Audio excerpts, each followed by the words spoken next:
lan moo tax yenn chrétiens yi di sonn lan moo tax yenn taalibe Yeesu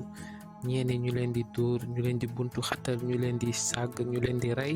te ñu ngi wéy di def li ñu war a def lan moo waral loolu. li ko waral dong mooy Yeesu Kirista dafa joxe ndigal mooy dafa ne taalibe yi dem leen ci àdduna sëpp yëgal xibaaru jàmm bi mi def yëpp mu nekk loo xamante ne ni bépp taalibe Yeesu da ko war a def. xibaar bi mooy lan Yeesu Kirista dafa ñëw ci àdduna si moom mi nga xamante ne ni musta bàkkaar mu joxe boppam doon sarax bi nga xamante ne ni dina matal lépp te itam képp koo xamante ne ni di nga gëm sacrifice bu mu dem ci bant gi borom bi dina la jégal say bàkkaar ci yërmandeem ndaxte da ko jaarale ci ki nga xamante ne ni mooy Yeesu Kirista.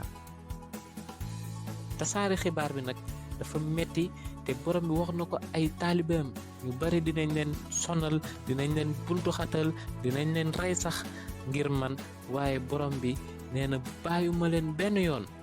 woy leen di nekk ci sama coobare xamal leen nit ñi man maay kan ak lan la yàlla jublu woon bi ma yónnee fii ci kaw suuf mu nekk loo xamante ne ni bépp taalibe Yeesu xam na ko te warul ko tere mu seddale kàddu gi saa su ne.